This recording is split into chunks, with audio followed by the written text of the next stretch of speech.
Hola, buenas tardes. Somos Anastasia y Larisa.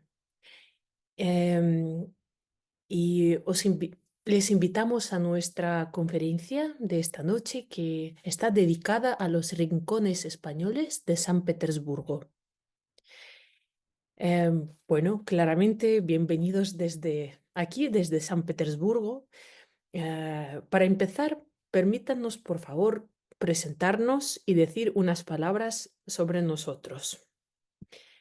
Mi nombre es Anastasia Babaeva. Yo nací en Murmansk, una ciudad portuaria ubicada en el extremo noroeste de Rusia, sede de la flota de rompehielos nucleares de la Federación Rusa.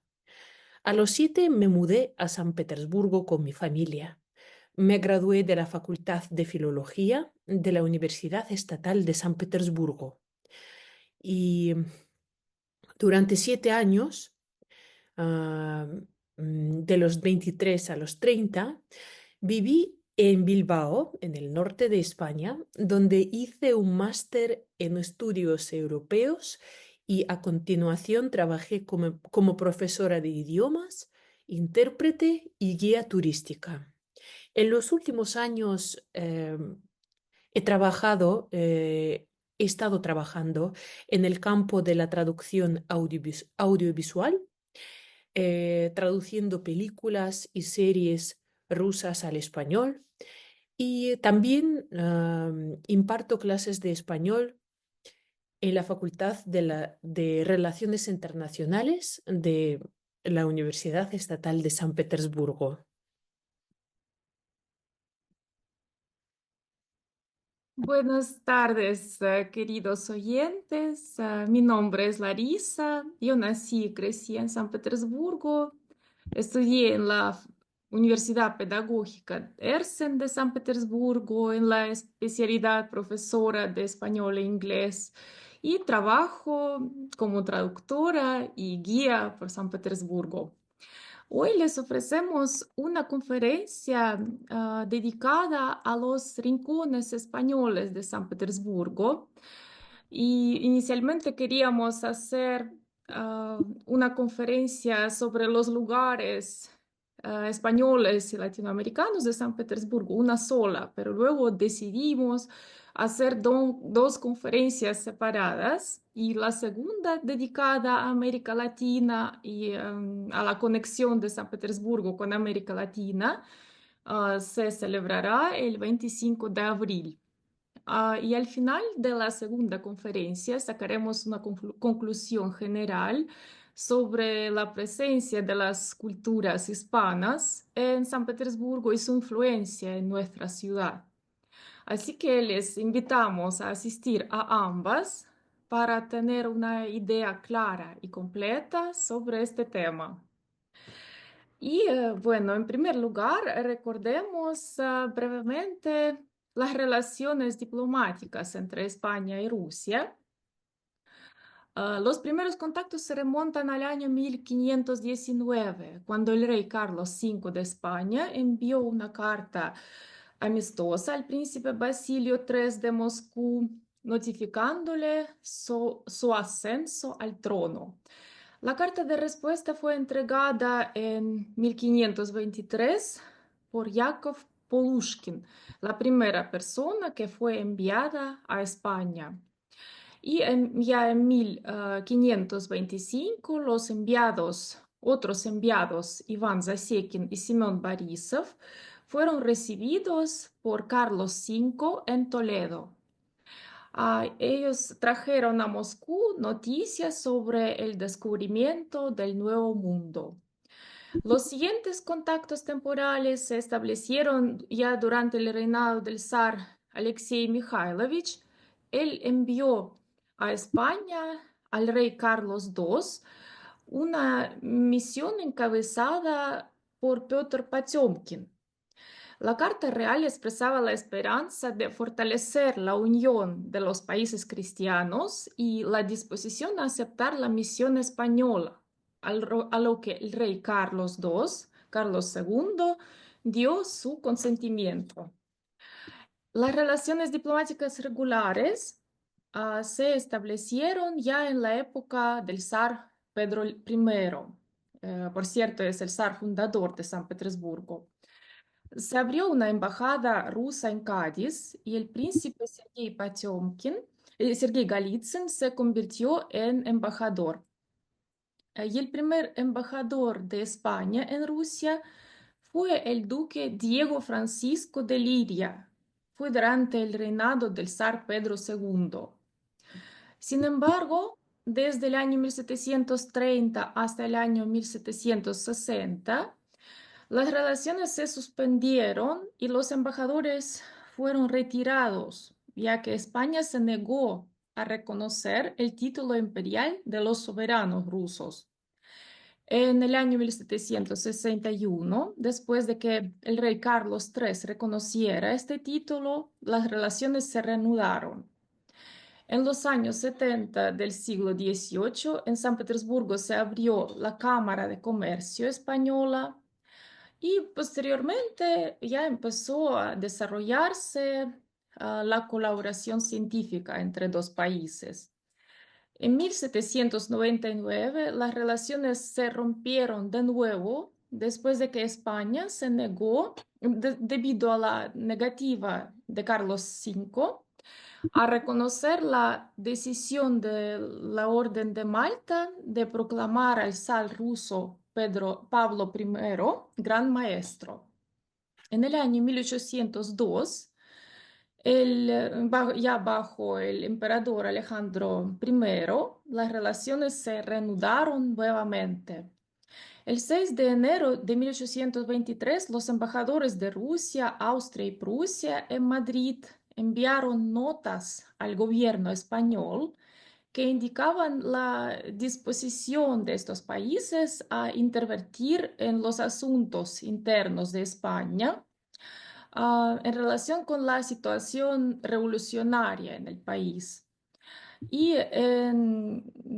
Pero el ministro español de Asuntos Exteriores, San Miguel, rechazó las citadas notas. El 14 de enero de 1823, el embajador ruso abandonó Madrid y regresó a la capital española tras la derrota de la revolución. En los años 1833-1856, las relaciones entre Rusia y España se rompieron porque el zar Nicolás I se negó a reconocer a la reina Isabel II y a su regente Cristina. Aquí en la diapositiva pueden ver estos monarcas y se reanudaron las relaciones solo en el año 1856, cuando Alejandro II se convirtió en emperador. Ah, Después de la Revolución de Octubre, España, de la Revolución de Octubre en Rusia, de 1917, ya en noviembre de 1918, España retiró a su embajador de Rusia. Y el 28 de julio de 1933 se produjo un intercambio de telegramas entre el Ministerio de Relaciones Exteriores de la URSS y España, en los que se reconocía la necesidad de establecer relaciones normales, amistosas entre los países. Y el primer embajador de la URSS en Madrid fue nombrado Lunacharsky. Sin embargo, la enfermedad y la posterior muerte de Lunacharsky el 26 de diciembre de 1933 le impidieron asumir sus funciones. Su sucesor, Marcel Rosenberg, y cónsul general Vladimir Antonov Ovseyenko, llegaron a Madrid en 1936, cuando ya había estallado la guerra civil, y ambos fueron retirados a Moscú y ejecutados por cargos de trotskismo. Y durante la guerra civil, la Unión Soviética apoyó activamente a los republicanos, envió voluntarios y suministró armas. En Madrid se instaló ya después, en el año 1989, un monumento a los voluntarios soviéticos en el que están grabados los nombres de 182 ciudadanos soviéticos identificados que murieron durante esta guerra.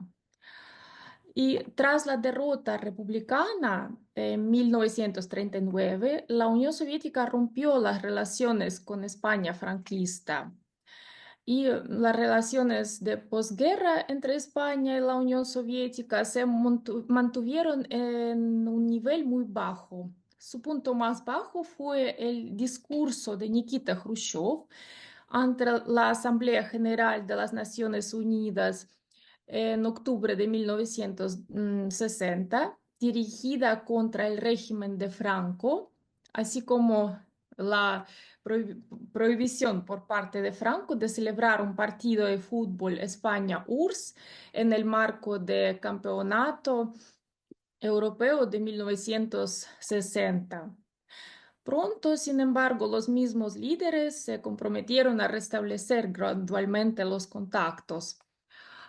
Y hasta el año 1969, las relaciones se mantuvieron informalmente a través de las embajadas soviética y española en Francia.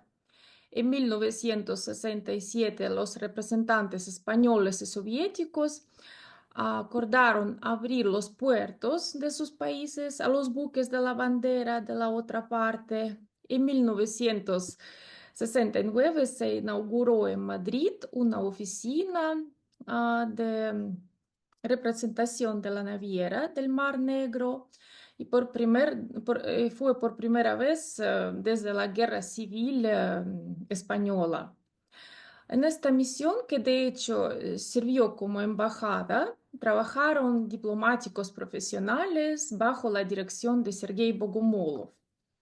En el año 1972, los países firmaron un acuerdo comercial y un año después inauguraron oficinas comerciales. Estas oficinas también desempeñaban funciones consulares. Tras la muerte de Franco, las relaciones diplomáticas entre la URSS y España se establecieron el 9 de febrero de 1977. Y cabe señalar que no eran muy amistosas y se deterioraron aún más cuando España se convirtió en el miembro de la OTAN en 1981. En los años 90, después de Perestroika, las relaciones diplomáticas se hicieron muy activas, o sea, cambiaron.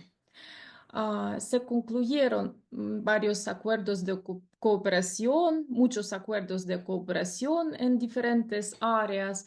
También hubo un gran número de visitas de alto nivel, como por ejemplo la visita a Moscú del ministro de Asuntos Exteriores Francisco Fernández Ordóñez en el año 1992, la visita del ministro de Asuntos Exteriores Javier Solana en los años 94 y 95, la visita del rey Juan Carlos y la reina Sofía en el año 97, la visita del presidente del gobierno de España, José María Aznar, en el año 2001, la visita del príncipe heredero Felipe en el año 2003, y por parte de Rusia también había visitas, la visita del presidente Yeltsin a España en el año 94, la visita del ministro de Asuntos Exteriores Primakov a España en el año 98, la visita de Putin en el año 2000. Y bueno, eso es lo que toca a las relaciones diplomáticas oficiales. Como podemos ver, en todo momento fueron difíciles, inestables, a menudo fueron interrumpidas durante décadas. Y esto se debe a varias razones, por ejemplo, entre otras, la lejanía de los países entre sí y los diferentes intereses de la política exterior. Hablando de las relaciones, digamos, humanas entre dos países. Siempre ha existido un fuerte interés mutuo y se puede decir que ha habido destinos algo parecidos. Em, Aquí la situación es algo diferente. Desde que la información sobre Rusia, mm, desde que esta información comenzó a llegar a España y al revés, desde que en Rusia apareció la información sobre España, a nivel de los pueblos ha surgido un interés mutuo que ha permanecido continuamente y constantemente alto durante varios siglos. Y eso también tiene una explicación. Primero, los dos países se encuentran en la periferia de Europa, en sus fronteras extremas este y oeste. Tanto España como Rusia sobrevivieron la conquista asiática. En España hubo pues, conquista de árabes, de los árabes y en Rusia de los tártaros mongoles. Tercero, ambos experimentaron un periodo de fragmentación y luego de centralización. Em, los dos países han vivido a través de guerras civiles, o también experimentaron dictaduras, y tanto España como Rusia, eh, mm, sin duda, son estados multinacionales que durante siglos han tenido que resolver problemas complejos de la relación entre el centro y las regiones. Eh, Ambos países fueron imperios en el pasado y ambos eh, mm, en ambos países hubo una lucha entre europeístas y partidarios de un camino de desarrollo distintivo. Pues es decir que hay mucho en común entre los países. Veamos cómo ha cambiado la imagen de Rusia en España y viceversa. En el siglo XVII, cuando las noticias sobre Rusia comenzaron a penetrar en España, Rusia fue percibida como un misterioso país exótico e incluso salvaje. En Rusia predominaba el estereotipo sobre España como de un país eh, de superstición, despotismo religioso, inquisición, y desde finales del siglo XVIII la idea de España comienza, bueno, la imagen de España comienza a cambiar. En la mente de la gente aparecen asociaciones tan románticas como espadas, capas, abanicos, mantillas, castañuelas. La imagen romántica se intensifica después de la guerra con Napoleón y la Revolución Española del siglo XIX, que fue observada con admiración en Rusia. A mediados del siglo XIX, la información sobre España se complementa con testimonios de viajeros. Cada vez más rusos también visitan España. Entre ellos, el crítico literario Vasily Petrovich Botkin, quien a su regreso escribió artículos sobre pintura, la arquitectura y las costumbres de los españoles. En 1769, Don Quijote fue traducido al ruso, bueno, por primera vez.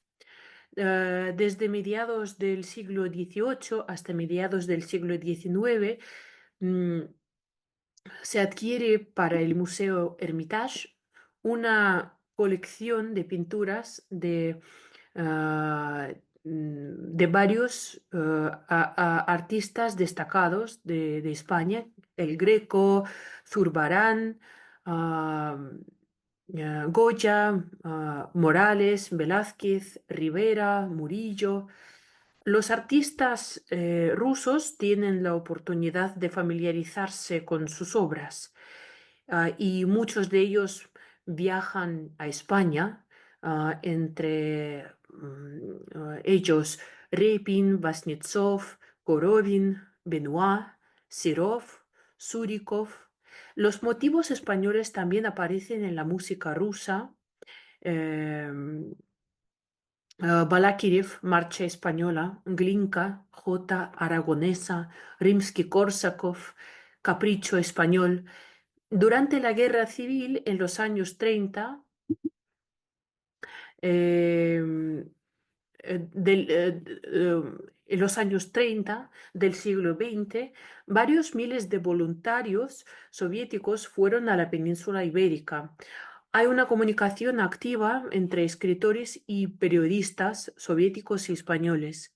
Por ejemplo, el escritor Ilya Ehrenburg, después de un viaje a España, escribe más de 300 ensayos. Durante la Guerra Civil, a la URSS fueron evacuados varios miles de niños españoles. La mayoría de ellos fueron enviados o llevados a la URSS a través de Leningrado.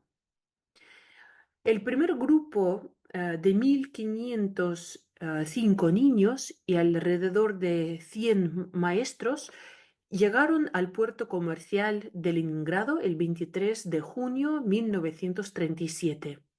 Los niños recibieron la atención médica necesaria, la alimentación, también les proporcionaron la ropa, los mm, dieron alojamiento y al día siguiente em, los escolares de Leningrado vinieron a visitarlos. 2 semanas después fueron distribuidos por sanatorios y balnearios del sur del país. Pronto llegó la segunda parte de 1.093 niños, de los cuales alrededor de 700 fueron a la región de Moscú y los demás se quedaron en Leningrado. Luego llegaron varios grupos más. Es difícil decir el número exacto de niños, de los niños de guerra criados en Leningrado, ya que los datos de los documentos difieren, pero son alrededor de 500 personas. Fueron distribuidos en 4 orfanatos, 2 en Pushkin y 2 en el centro de la ciudad. Algunos de ellos regresaron a España ya en los años 50, otros se quedaron. Muchos vinieron después de la perestroika a visitar los lugares donde crecieron. Más tarde, los niños mayores participaron en las batallas de Leningrado en 1941. 142 españoles se alistaron en el Ejército Popular de Leningrado. Recibieron un entrenamiento militar en el territorio del Instituto Politécnico de Leningrado y participaron en eh, batallas junto con sus compañeros de Leningrado, los estudiantes de este mismo instituto. Muchos de ellos murieron en combate en agosto de 1941 cerca de la aldea de Siandeva, en Karelia. En el año 2018, cerca de Sandieva, eh, se instaló un monumento conmemorativo con inscripciones en ruso y español en la memoria de los españoles fallecidos defensores de Leningrado. En los años 70, después de la muerte de Franco, los contactos comenzaron a recuperarse. Se realizaba el trabajo de traducción de la literatura española al ruso. En los años 90, cuando cae el telón de acero, España se convierte en uno de los destinos más populares para viajar y comprar viviendas. Los españoles, a su vez, también comienzan a viajar a Rusia. Es decir, tanto los españoles como los rusos tienen por primera vez la oportunidad de visitar los países y hacerse su propia idea de cómo son. Hablando de las asociaciones modernas con España, eh, en las encuestas de opinión, los encuestados recuerdan principalmente el vino, el fútbol, las corridas de toros, la siesta, el sol, los balnearios, Gaudí, Don Quijote. Y a su vez, los españoles, hablando de Rusia, recuerdan el frío, los vastos territorios, la Unión Soviética, el ballet, los escritores como Dostoyevsky, Chekhov, Tolstoy, etcétera. Y ahora hablemos de los españoles en San Petersburgo. Se sabe que desde los tiempos del zar fundador Pedro I, en San Petersburgo había muchos extranjeros, en particular europeos, pero en su mayoría fueron alemanes, franceses, italianos, ingleses. La comunidad española siempre ha sido muy pequeña y hoy en este sentido nada ha cambiado. Actualmente, para comparar, actualmente la población de San Petersburgo es alrededor de 5.597.000 personas y de ellos solo 90 son españoles. Son los datos del censo del año 2020. Y hoy día tal vez son aún más. Bueno, son cifras oficiales, no sabemos la cifra exacta, pero se sabe que son muy pocos los españoles en San Petersburgo. Sin embargo, algunos españoles hicieron una contribución sobresaliente en el desarrollo de San Petersburgo y se puede decir que literalmente cambiaron el curso de la historia. Vamos a recordarlos. Ah, la primera persona a la que vamos a recordar es un destacado oficial y diplomático español, José de Rivas. Él dejó una huella notable en la historia de Rusia y San Petersburgo. Su nombre completo era José de Rivas Cebollons. Su padre provenía de una noble familia catalana y su madre de una noble familia irlandesa. Recibió una excelente educación, hablaba 6 idiomas. Primero sirvió en la Guardia Napolitana y en el año 1772, por invitación del conde ruso Orlov, pasó al servicio ruso y llegó a San Petersburgo. Participó en dos guerras ruso-turcas y hizo muchas cosas destacadas. Por ejemplo, creó y ofreció al comandante Alexander Suvorov el asalto a la fortaleza turca de Ismael. En los años 80 fue enviado al sur del Imperio Ruso para implementar la reforma de la flota del Mar Negro, cuyo plan fue elaborado por él mismo. En el año 1791 fue ascendido a contraalmirante. Participó en la creación de un plan para la construcción de un puerto comercial militar en la fortaleza de Hatsibey, conquistada por él, en cuyo lugar surgió la moderna ciudad de Odessa. La ciudad fue construida según los mejores modelos de tales ciudades europeas como Génova, Livorno, Nápoles, y los habitantes de Odessa consideran a Derivas como su fundador. En Odessa hay un monumento y una de las calles centrales lleva su nombre, es la famosa calle Deribasovskaya en Odessa.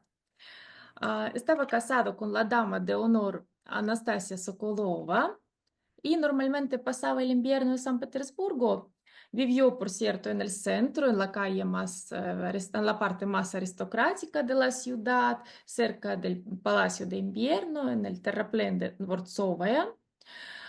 Y para el verano se iba a Odessa. Está enterrado en el cementerio luterano Smolenskoye, de San Petersburgo. Otro español famoso que vivió y trabajó en San Petersburgo también en el siglo XVIII, también durante el reinado de la zarina Catalina II, es el compositor, el músico español Vicente Martínez Soler. Él fue invitado a San Petersburgo en el año 1785 y trabajó en el Teatro Imperial y se convirtió en el compositor de la corte de la zarina Catalina II. Creó varias óperas y obras musicales que se interpretaban en los teatros imperiales de San Petersburgo. Y quizás la persona más destacada a la que recordamos siempre, al español, es Agustín de Betancourt. Nació el 1 de febrero de 1758 en la ciudad española del Puerto de la Cruz, en la isla de Tenerife. Recibió una excelente educación científica en París y más tarde por encargo del gobierno español, viajó a otros países de Europa occidental para ver y estudiar diferentes sistemas de navegación, canales, máquinas de vapor y cosas así. A su regreso a casa, en el año 1798, organizó el telégrafo óptico entre Madrid y Cádiz. Creó en España un cuerpo de ingenieros de vías de comunicación y en el año 1808 llegó a Rusia a propuesta del embajador ruso Iván Muravyov Apóstol. Y ¿por qué es una persona destacada? Fue uno de los fundadores del sistema de transporte de San Petersburgo, cuyos proyectos literalmente cambiaron San Petersburgo. En primer lugar, se trata de los proyectos relacionados con las comunicaciones y el sistema de transporte, la construcción de los puentes y los canales. Él, por ejemplo, creó una excavadora mecánica con una máquina de vapor para limpiar los lechos de los ríos y canales en Kronstadt. Dirigió los trabajos de construcción del canal Obvodny. Creó y dirigió el comité para los edificios y obras de San Petersburgo. Dirigió los trabajos de reconstrucción del puente de San Isaac y otros puentes. Y estos proyectos de Betancourt permitieron resolver una serie de problemas, digamos, globales para San Petersburgo. Como sabemos, la ciudad tiene muchos ríos y canales y muchos ríos subterráneos, los suelos muy pantanosos, muy complejos. Y la construcción de puentes y comunicaciones siempre es una tarea difícil y un gran problema. También él participó en la construcción de la fábrica de Goznak, fábrica de billetes, donde empezaron a aplicarse las innovaciones creadas por él, tales como máquinas de vapor, un método para aplicar la imagen al papel, un mecanismo de marcas de agua. Su creación principal fue el Instituto del Cuerpo de Ingenieros de Comunicaciones en San Petersburgo. Él reunió a un excelente equipo de profesores. Ahora este instituto, este cuerpo esta entidad se llama la Universidad Estatal de San Petersburgo de las Vías de Comunicación. También él es famoso por crear los andamios únicos y mecanismos de elevación de las columnas de la famosa Catedral de San Isaac. Posteriormente, el arquitecto Montferrand, el arquitecto que construyó también la Catedral de San Isaac y hizo otros proyectos en San Petersburgo, utilizó los desarrollos de Betancourt en la construcción de la columna, la edificación de la columna de Alejandro.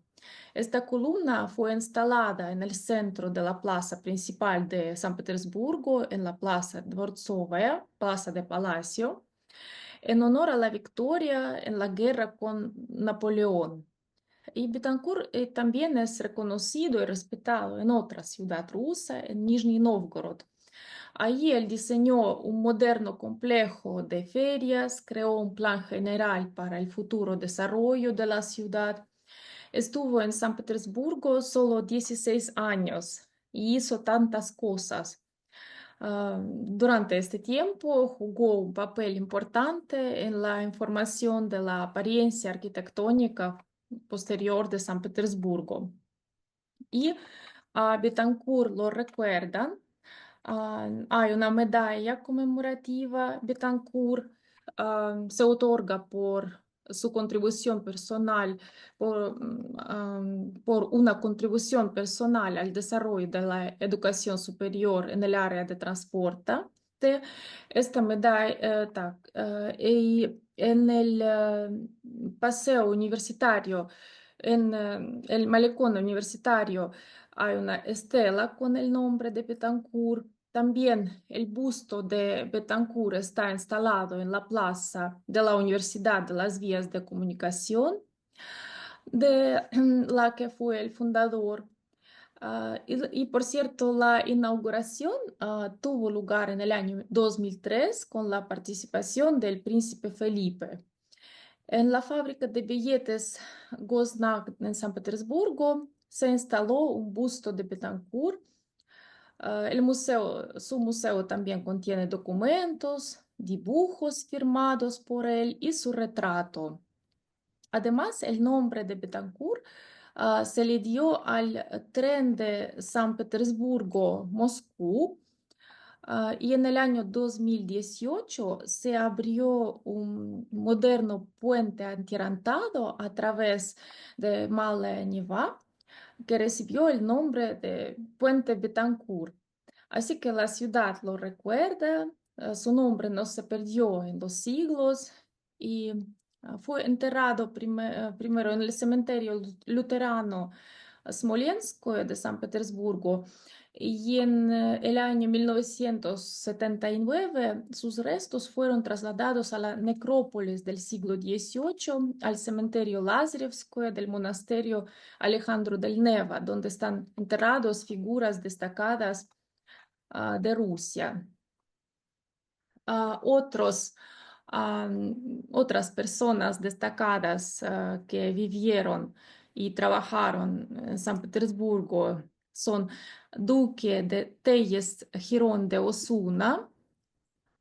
Él fue enviado a San Petersburgo en el año 1856 para felicitar a Alejandro II por su ascenso al trono. Y se convirtió en el embajador plenipotenciario de España en Rusia, cargo que él ocupó 10 años. Y junto con él llegó otro español, el escritor Juan Valera. Llegó como parte de la misión diplomática del duque de Osuna. Solo estuvo 6 meses. Habló con la gente, con la aristocracia de San Petersburgo, hizo entrevistas, visitó al Hermitage, las bibliotecas y quedó muy impresionado. Y durante este tiempo hizo notas sobre la vida rusa, las costumbres que formaron la base de su libro Cartas desde Rusia. Por cierto, es uno de los mejores libros españoles del siglo XIX en este género. Se publicó primera vez solo en el año 1959 y se hizo popular en España. Ahora también puede encontrar y leer este libro. Lo hay en las bibliotecas.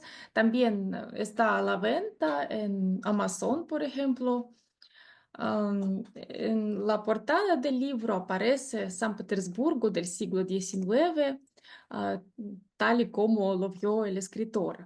Aquí pueden verlo en sus pantallas. Y otro ah, español famoso, ya nuestro contemporáneo, que vive y trabaja en San Petersburgo, es el coreógrafo español ah, Nacho Duato. Él llegó a San Petersburgo en el año 2011 ah, y hasta el año 2014 dirigió la compañía de ballet del Teatro Mikhailovsky. Luego se fue por un tiempo y en el año 2019 volvió y desde el año 2019 es el director artístico de la compañía de ballet del Teatro Mikhailovsky.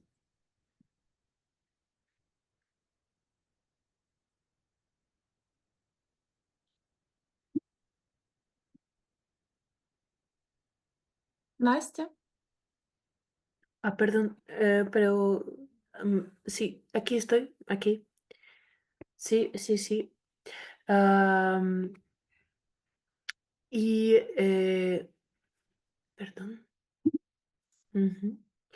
Nos gustaría recomendarles una película de RTV que se llama Españoles por el Mundo, bueno, un programa. eh, Españoles por el Mundo, edición San Petersburgo. Eh, Como el nombre indica, es sobre los españoles que viven en San Petersburgo. Fue filmado hace más de 15 años, pero la vida ha cambiado mucho desde entonces y hay que decir que mucho de lo que se muestra ahí ya no es cierto. Sin embargo, es interesante verla. Está en YouTube. Por cierto, pensamos que sería interesante hacer una película parecida sobre los españoles en San Petersburgo hoy en día. Y aquellos que saben ruso pueden encontrar y leer el libro del famoso hispanista ruso Vsevolod Bagno, la imagen de San Petersburgo en España. Bueno, no es el libro que escribió Vsevolod, sino una recopilación de varios artículos dedicados a San Petersburgo. Fue publicado en 2003 para el 300 aniversario para el aniversario 300 de San Petersburgo.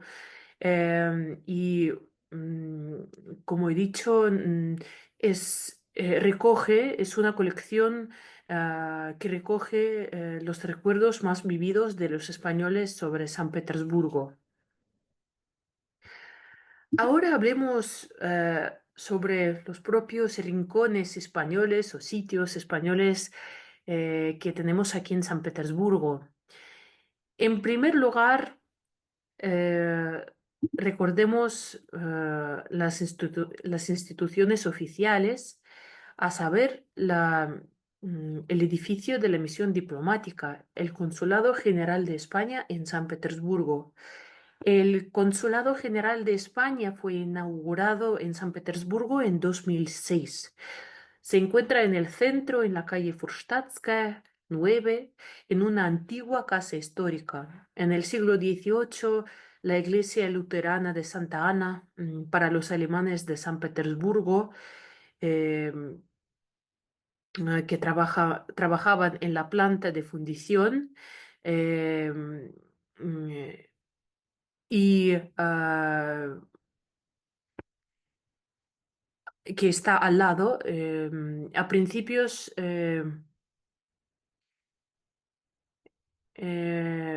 a principios del siglo XX se construyó un edificio de alquiler en estilo ecléctico. La casa es muy típica de principios del siglo XX, tiene enormes balcones, ventanales, elementos de decoración y es perfecta para el Consulado de España. Además, es el distrito histórico de San Petersburgo, la llamada parte de fundición. En el siglo XVIII se construyó la planta de fundición. En el siglo XVIII, como he dicho, aparte, en esa planta de fundición se fundieron cañones, herramientas y otras cosas para las necesidades de la industria, el ejército y la marina. En el siglo XIX esta área se vuelve prestigiosa, aparecen los edificios de alquiler y ahora se puede decir que es un barrio diplomático. Aquí se encuentran las misiones diplomáticas de diferentes países. Eh, por lo tanto, una visita al consulado siempre se puede combinar con un agradable paseo. En 1985, Barcelona y San Petersburgo se convirtieron en ciudades hermanas. Entre ellas, comienza a desarrollar una cooperación activa en el campo de la ciencia, la educación, la cultura, arte, turismo. Ya en los años 80, en el Hermitage, se celebró una exposición de obras de Picasso del Museo de Barcelona. Aparecieron proyectos conjuntos entre la Escuela Coreográfica Bagánova y el Instituto del Teatro de Barcelona. En los años 90, a menudo se celebraban reuniones de negocios entre empresarios de San Petersburgo y Cataluña. Los equipos creativos de San Petersburgo comenzaron a salir de gira. Han surgido también muchos cambios, muchos programas de intercambio, proyectos en el campo de la educación. Por ejemplo, la Universidad Politécnica, eh, mm, la Universidad Pompeu Fabra, la Universidad Autónoma de Barcelona. En 2019, la Universidad Estatal de San Petersburgo inauguró una oficina en la Casa de Rusia en Barcelona. La cooperación en el área de educación con otras, también hubo cooperación en el área de educación con otras ciudades, como por ejemplo Madrid. En 2022, las relaciones de hermanamiento entre Barcelona y San Petersburgo fueron suspendidas, mm, dada la situación política, am, pero suspendidas no significa rotas y tenemos la esperanza de que incluso eh, bueno, más adelante se desarrollarán, según lo planeado, eh, los proyectos que había y bueno, tan pronto como sea posible. En la actualidad, en San Petersburgo siguen funcionando muchos centros culturales y proyectos relacionados con España y el idioma español. Este es el Centro Español de Negocio, Cultura y Turismo en el Callejón Grafsky.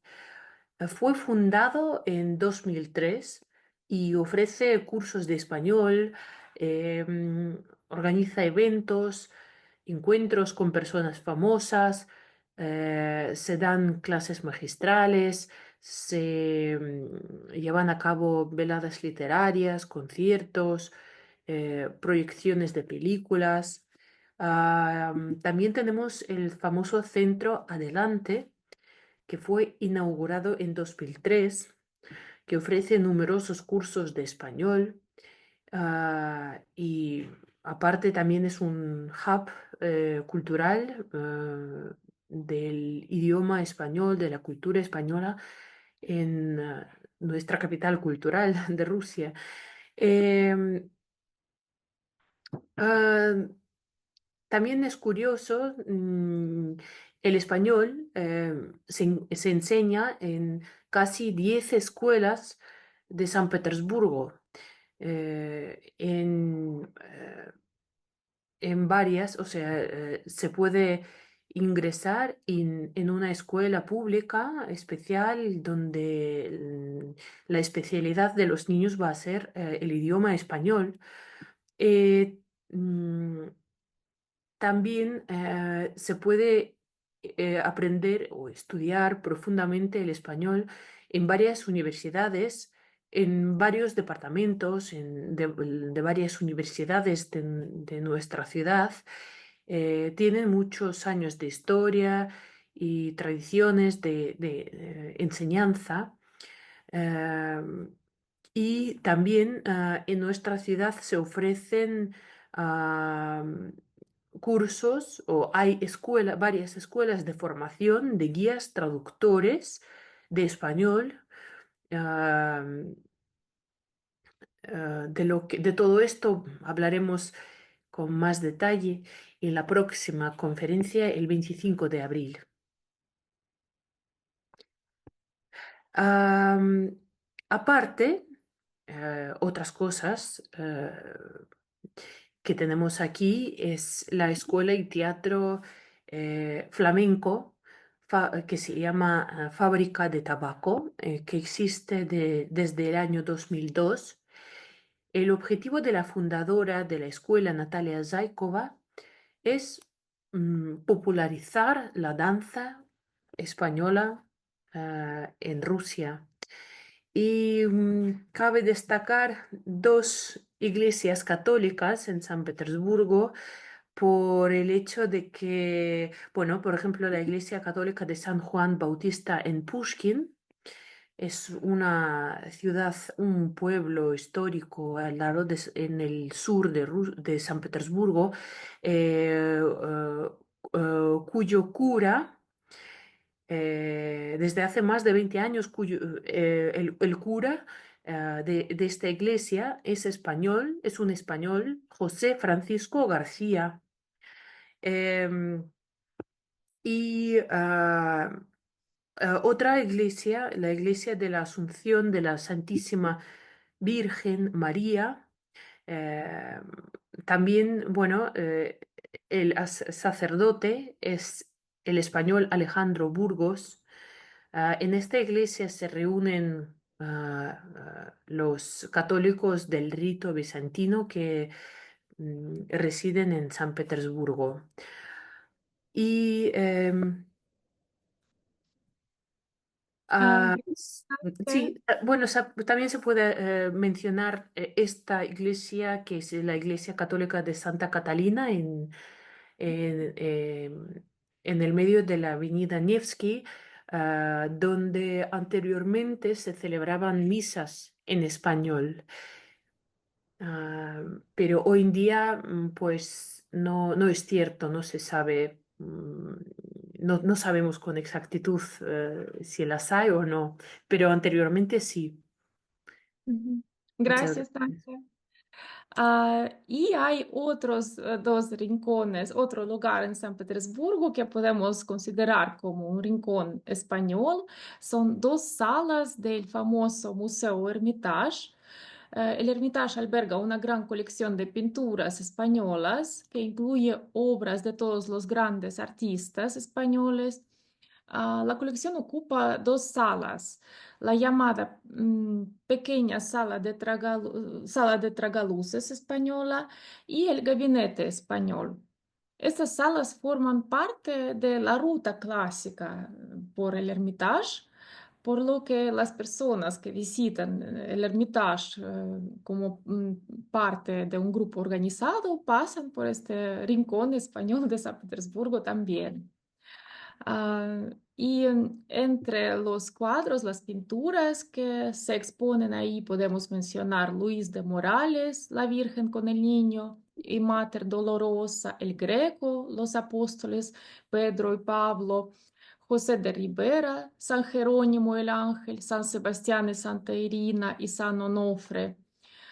Velázquez, retrato del conde duque de Olivares y el bodegón, Francisco de Zurbarán, San Lorenzo y la Virgen Niña en oración, Murillo, San Isaac bendice a Jacob y el sueño de Jacob, ah, Goya y Goya, retrato de la actriz Antonia Zárate. Y para terminar, queríamos decir un par de palabras sobre las cafeterías y restaurantes españoles. En España, la cocina española es amada y conocida. Y en realidad muchos restaurantes ofrecen en el menú los platos españoles, la cocina española. Vamos a hablar solo, vamos a mencionar los restaurantes y bares puro españoles. Algunos de ellos han estado funcionando durante años. Por ejemplo, Las Torres fue inaugurado en el año 1998 y tiene el ambiente de una antigua taberna familiar. Y hace más de 15 años en San Petersburgo se inauguró el bar que se llama Barcelona. Es un bar de tapas español decorado en el estilo de una antigua casa española. Ofrecen tapas, paella, jamón, más de 25 tipos de sangria. Ahora es una cadena de bares. En total son 6 bares. También hay lugares más nuevos como Atelier Tapas y Bar, Por Favor, Pinch y Paseo del Prado. Y como pueden ver, hay bastantes lugares españoles en San Petersburgo, ¿no? Normalmente suele ser el caso de las ciudades con una gran comunidad. Sí, por ejemplo, hay muchos españoles, pero como sabemos, en San Petersburgo no es así, hay pocos españoles. Así que solo podemos explicarlo con un interés sincero por la cultura española. Los habitantes de San Petersburgo están interesados en España, estudian español, estudian su cultura, el idioma, la literatura, la danza, aman la cocina española. Y en la próxima conferencia, el 25 de abril, hablaremos sobre la conexión de San Petersburgo con América Latina. Hay más latinoamericanos en la ciudad de San Petersburgo que españoles, pero también son pocos. Sin embargo, con los países de América Latina, Rusia y en particular San Petersburgo, también tiene relaciones especiales y un vínculo especial, así como con España. Y los invitamos a hablar de ello el 25 de abril. Al final de nuestra conferencia, el 25 de abril, intentaremos hacer una conclusión general sobre por qué las culturas hispanas les atraen tanto a las personas en Rusia. Muchas gracias por su atención. Ah, Muchas gracias. Nos vemos el 25 de abril.